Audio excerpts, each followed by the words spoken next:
안녕하세요. NLP 콕입니다. 오늘의 꼬리에 꼬리를 무는 페이퍼 딥다이브 꼬꼬틀에서 다룰 논문은 유니버시티 오브 휴스턴에서 나온 Mixture of Experts, A Comprehensive Survey입니다. 요즘의 현대 AI는 BERT, CLIP, GPT-4 같은 거대한 파운데이션 모델 위에서 돌아갑니다. 성능은 정말 뛰어나지만 그만큼 학습과 서비스 비용이 엄청나게 비쌉니다. 동시에 우리가 다루는 데이터도 점점 복잡해지고 있죠. 텍스트, 이미지, 오디오, 구조화된 신호가 섞여 있고 서로 상충되는 패턴도 자주 등장합니다. 하나의 거대한 단일 네트워크가 이 모든 걸 다 처리해야 하다 보니 연산 비용이 폭증하고 학습도 불안정해집니다. Mixture of Experts는 다른 길을 제시합니다. 모든 입력에 대해 전체 모델을 다 쓰는 대신 그 입력과 가장 관련 있는 몇 개의 특화된 서버 모델, 즉 전문가들만 동적으로 활성화하는 방식이죠. 이렇게 하면 성능은 더 좋아지면서도 효율은 훨씬 높아질 수 있습니다. 이 논문은 Mixture of Experts 전반을 폭넓게 정리한 서베이입니다. 먼저 게이팅 함수는 어떻게 설계하는지, 전문가 네트워크는 어떤 형태인지, 라우팅은 어떻게 동작하는지, 그리고 이런 시스템을 실제로 어떻게 효율적으로 학습하고 배치하는지 같은 핵심 구성 요소부터 짚고 갑니다. 그 다음에는 MOE가 Continual Learning, Meta Learning, Multitask Learning, Reinforcement Learning, Federated Learning 같은 주요 머신러닝 패러다임 안에서 어떻게 활용되는지를 다룹니다. 여기에 더해 컴퓨터 비전과 자연어 처리에서의 구체적인 응용 사례들을 정리하고 MOE가 왜 동작하는지를 설명하려는 이론적 연구들도 요약합니다. 마지막으로 앞으로의 유망한 연구 방향들을 제시하면서 논문을 마무리합니다. Mixture of Experts 레이어의 핵심 아이디어는 이렇습니다. 입력이 들어오면 먼저 라우터 혹은 게이팅 함수로 전달됩니다. 게이트는 이 입력을 어떤 전문가들이 처리해야 할지, 그리고 각 전문가가 얼마나 기여해야 할지를 결정합니다. 이렇게 선택된 소수의 전문가들만 활성화되고 이들이 입력을 처리한 뒤 그 출력을 합쳐 최종 결과를 만듭니다. 이 단순한 패턴을 트랜스포머나 CNN 같은 더 큰 아키텍처 안에 끼워 넣으면 희소하면서도 확장 가능한 모델을 만들 수 있습니다. 모든 Mixture of Experts 모델은 4가지 주요 구성 요소로 만들어집니다. 첫째, 각 입력에 대해 어떤 전문가를 쓸지 점수 매기고 선택하는 게이팅 함수. 둘째, 실제로 연산을 수행하는 특화된 서브 모델들인 전문가 네트워크 자체. 셋째, 토큰 단위, 모달리티 단위, 태스크 단위 등 어떤 수준에서 라우팅 결정을 내릴지 정하는 라우팅 전략. 마지막으로 파라미터가 수십억 개로 커지고 대규모 클러스터에서 돌릴 때도 전체 시스템을 안정적이고 균형 잡히고 효율적으로 유지하게 해주는 학습 및 시스템 설계 선택들입니다. 게이팅 함수는 MOE 레이어의 두뇌에 해당합니다. 역할은 입력을 보고 어떤 전문가들이 이 입력을 처리해야 할지 결정하는 것입니다. 잘 동작하려면 게이트는 입력과 전문가 둘 다를 잘 이해해야 합니다. 그래야 비슷한 입력들이 같은 전문가로 라우팅되고 각 전문가가 충분히 일관된 데이터를 받아서 제대로 특화될 수 있습니다. 동시에 부하도 잘 분산해야 합니다. 한 전문가만 거의 모든 걸 처리하고 나머지는 놀고 있다면 모델은 사실상 무너지고 용량을 낭비하게 되죠. 그래서 게이트 설계는 라우팅 정확도, 부하 분산, 연산 비용 사이에서 균형을 잡는 작업이라고 볼 수 있습니다. 가장 널리 쓰이는 게이팅 함수는 의외로 단순합니다. 선형 레이어 하나에 소프트맥스를 붙이고 그 뒤에 탑K 연산을 적용하는 구조입니다. 게이트는 각 전문가에 대한 점수를 계산한 다음 상위 몇 개 전문가만 남기고 나머지는 0으로 만듭니다. 여기에는 2가지 주요 변형이 있습니다. 탑K를 소프트맥스 이전에 적용하면 빠르게 소수의 전문가만 남겨서 연산을 아낄 수 있지만 다시 정규화하지 않는 한 점수들이 제대로 된 확률 분포는 아닙니다. 반대로 소프트맥스 이후에 탑K를 적용하면 전문가 가중치가 깔끔한 확률값이 되어 의미 해석이 쉬워지지만 모든 전문가에 대해 소프트맥스를 계산해야 해서 더 비쌉니다.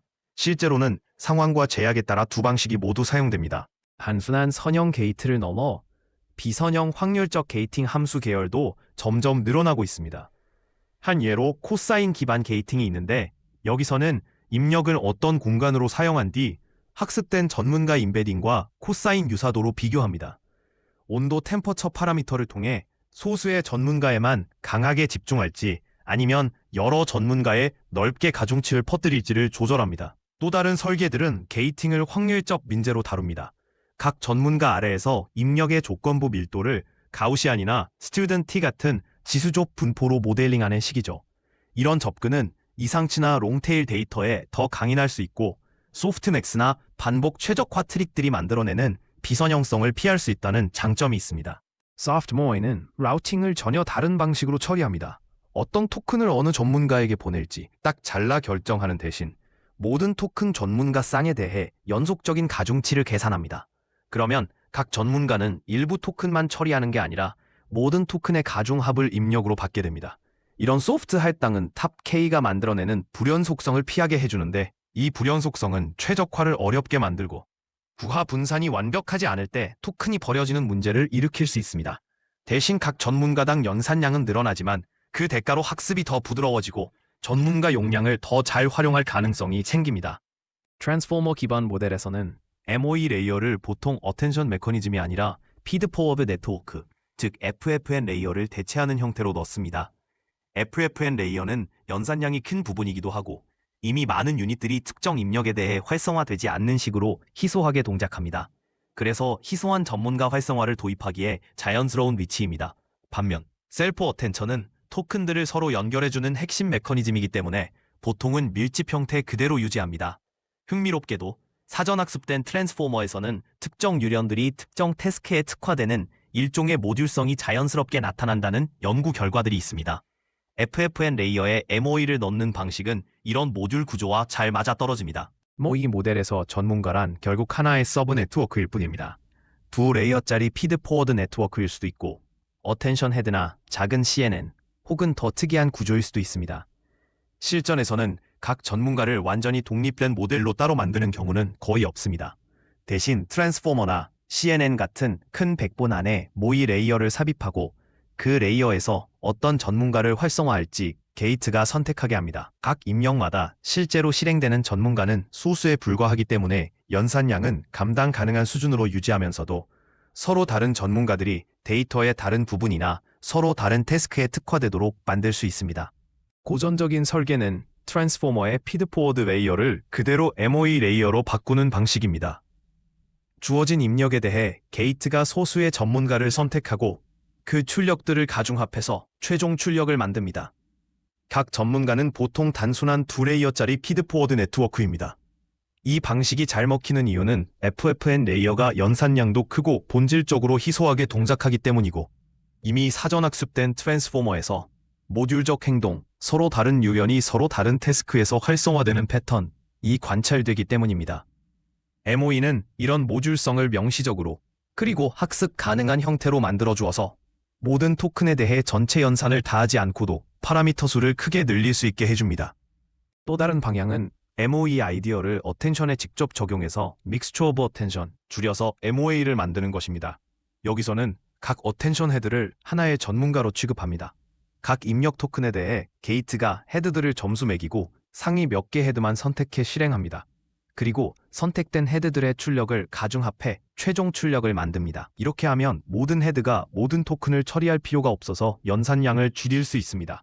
실험 결과에 따르면 MOA는 수억 개 파라미터를 가진 밀집 트랜스포머보다 더 높은 분류 점수를 내면서도 필요한 연산량은 훨씬 적게 쓸 수 있습니다. 모아를 바탕으로 어텐션 기반 모의를 더 밀어붙인 연구들도 여럿 있습니다. 스위치 헤드는 헤드 수준뿐 아니라 키, 쿼리, 밸류, 아웃풋 프로젝션 각각의 모의를 도입하고 경쟁 없이 선택하는 넌 컴페티티브 방식을 써서 계산해야 하는 어텐션 행렬수를 줄입니다. MOH, 즉 믹스처 오브 헤드는 헤드를 공유하면서 두 단계 라우팅 전략을 사용하고 기존의 멀티헤드 어텐션 모델을 MOH 모델로 파인 튜닝하는 데도 쓸 수 있습니다.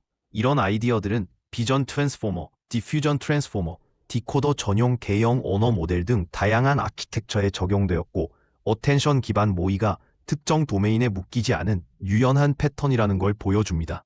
모의는 트랜스포머에만 국한되지 않습니다. Convolutional Mixture of Experts, 줄여서 CMOE에서는 각 전문가가 특정 국소 패턴이나 서브 문제에 특화된 작은 CNN입니다. 예를 들어 세밀한 이미지 분류에서는 모의 프레임워크가 태스크를 여러 하위 공간으로 분해하고 서로 다른 전문가들이 서로 다른 시각적 속성에 집중하도록 만들 수 있습니다. 어떤 연구들은 여기에 어텐션 메커니즘을 추가해서 데이터가 적을 때도 일반화 성능을 높이려 하고, 또 다른 연구들은 전문가를 더 해석 가능하게 만들거나 많은 CNN 전문가를 동시에 학습시키면서도 GPU를 많이 필요로 하지 않게 만드는데 초점을 맞춥니다. 대부분의 응용은 비전 쪽이지만 다른 도메인으로 확장하려는 초기 시도들도 있습니다. 라우팅은 단순히 어떤 전문가를 쓸지뿐 아니라 언제 그리고 어떤 세분화 수준에서 그 결정을 내릴지도 포함합니다. 토큰 수준 라우팅은 가장 전통적인 방식으로 각 토큰이나 이미지 패치를 독립적으로 라우팅합니다. 모달리티 수준 라우팅은 텍스트와 이미지처럼 데이터 타입별로 토큰을 묶어서 서로 다른 전문가 풀로 보내는 방식입니다. 태스크 수준 라우팅은 서로 다른 태스크나 목적 함수에 특화된 전문가를 두는 식으로 설계할 수 있습니다. 이 밖에도 시간, 세그먼트, 기타 데이터 구조에 기반해 라우팅하는 더 특이한 변형들도 있습니다. 어떤 라우팅 수준을 선택하느냐는 특정 응용에서 MOE 모델을 요구사항에 잘 맞추는데 매우 중요합니다. 텍스트 모델에서는 토큰 수준 라우팅이 매우 흔합니다. 각 토큰의 표현을 게이트에 넣고 게이트가 어떤 전문가들이 이 토큰을 처리할지 결정하는 식입니다. 매스크 모이는 여기에 각 토큰이 볼 수 있는 전문가 수를 제어하는 아이디어를 더합니다. 희귀 토큰의 경우에는 한 명의 전문가에게만 라우팅을 허용해서 그 토큰이 일관된 학습을 받고 너무 얇게 퍼지지 않도록 합니다. 반대로 자주 등장하는 토큰은 여러 전문가가 처리하게 해서 더 풍부한 문맥 변이를 포착하게 합니다. 이런 라우팅 인지적인 설계는 언더피팅을 피하고 학습된 표현의 다양성을 유지하는 데 도움을 줍니다. 토큰 수준 라우팅은 문맥을 인지하도록 확장할 수도 있습니다. 어떤 방법들은 게이트 안의 순환 신경망을 사용해서 특정 토큰에 대한 전문가 선택이 주변 시퀀스에 의존하도록 만듭니다. 이렇게 하면 복잡한 언어 구조나 장거리 의존성을 다루는데 유리합니다. 비전에서는 토큰 수준 라우팅이 보통 비전 트랜스포머에서의 패치 수준 라우팅을 의미합니다. 이미지를 패치로 나누고 각 패치를 전문가들에게 아우팅하는 방식이죠. VMOE는 배치 프라이어리티 라우팅을 도입하는데 먼저 각 패치의 중요도를 점수 매기고 정렬한 다음 가장 중요한 패치부터 전문가를 할당합니다. 이렇게 하면 전체 패치 중 일부만 처리하면서도 밀집 모델과 비슷한 성능을 내어 연산량을 크게 줄일 수 있습니다. 텍스트, 이미지, 오디오처럼 멀티모달 데이터를 다룰 때는 모달리티 수준 라우팅이 매우 효과적일 수 있습니다. 아이디어는 모달리티마다 별도 인코더를 두는 기존 관행을 하나의 통합된 MOE 프레임워크 안에서 흉내내는 것입니다. 유니모이 같은 모델은 각 모달리티를 공통 표현 공간, 보통은 언어와 정렬된 공간으로 매핑하는 커넥터를 사용합니다. 동시에 모달리티별 전문가를 크로스 모달 인스트럭션 데이터로 학습시킵니다. 이렇게 하면 각 전문가는 특정 모달리티나 특정 유형의 크로스 모달 추론에 특화되지만 공통 표현 공간 안에서 동작하기 때문에 필요할 때 모달리티 간 정보를 결합할 수 있습니다. 모의를 실제로 잘 동작하게 만들려면 똑똑한 게이팅만으로는 부족합니다. 모델을 안정적이고 효율적으로 유지해주는 학습 및 시스템 설계가 함께 필요합니다. 보통은 보조 손실항을 추가해서 전문가 사용이 균형을 이루도록 유도하는데 이렇게 해야 특정 전문가 하나만 과부하되거나 완전히 무시되는 상황을 막을 수 있습니다. 학습 파이프라인도 라우팅 단계에서 병목이 생기지 않도록 설계해야 하고 일부 전문가만 활성화되더라도 GPU나 TQ가 계속 바쁘게 돌아가도록 만들어야 합니다. 규모가 커질수록 디바이스 간 통신 패턴도 매우 중요해집니다. 큰 목표는 모델 수준에서는 희소 활성화의 이점을 누리면서도 실제 하드웨어 자원은 밀집하게 활용하는 것입니다.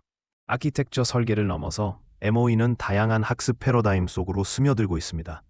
Continual Learning에서는 새로운 태스크를 새 전문가나 덜 사용된 전문가에게 할당해서 Catastrophic Forgetting을 줄일 수 있습니다.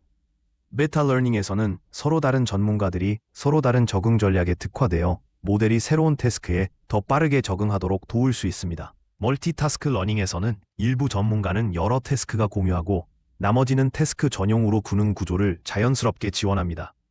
또 Reinforcement Learning과 Federated Learning처럼 데이터가 비정상적이거나 여러 클라이언트에 분산된 환경에서는 MOE가 다양한 행동 양식과 로컬 패턴을 포착하면서도 하나의 단일 모델에 모든 걸 억지로 끼워 맞추지 않게 해줍니다. 컴퓨터 비전에서는 컨볼루셔널 MOE나 VMOE 같은 형태로 MOE가 등장합니다. 여기서 전문가들은 국소 패턴이나 일부 패치 서브셋에 특화되어 세밀한 분류나 대형 이미지를 효율적으로 처리할 수 있게 해줍니다. 자연어 처리에서는 많은 대형 언어 모델들이 FFN 레이어에 MOE를 도입해서 연산량을 선형으로 늘리지 않고도 파라미터 수를 크게 키우고 있습니다. 멀티모달 모델들은 이런 아이디어를 결합해서 텍스트와 이미지를 처리하는 공통 백본 위에 모달리티별 전문가를 얻는 식으로 설계됩니다. 이런 도메인 전반에서 공통적으로 보이는 패턴은 MOE 모델이 입력당 필요한 연산량은 훨씬 적으면서도 밀집 베이스라인과 비슷하거나 더 나은 성능을 자주 낸다는 점입니다. Mixture of Experts는 크고 효율적이며 유연한 AI 시스템을 만드는 강력한 도구로 자리 잡았습니다. 현대 AI의 두 가지 핵심 과제, 거대한 파라미터 규모로의 스케일링과 이질적이고 멀티모달한 데이터를 다루는 문제를 정면으로 겨냥하고 있죠. 설계 공간도 매우 풍부합니다. 게이팅 함수, 전문가 아키텍처, 라우팅 전략, 학습 목표, 시스템 수준 최적화까지 모두 포함됩니다. 이론 연구는 이제 막 모의가 언제, 왜 잘 동작하는지 설명하기 시작했지만 여전히 질문이 많습니다. 모의를 어떻게 하면 더 강인하고 해석 가능하게 만들 수 있을까요? 어떻게 해야 초대규모 환경에서도 안정적으로 배포할 수 있을까요? 그리고 새로운 학습 추론 패러다임과 모의를 가장 잘 결합하는 방법은 무엇일까요? 이 서베이는 바로 이런 프론티어들을 향해 나아가고 있습니다.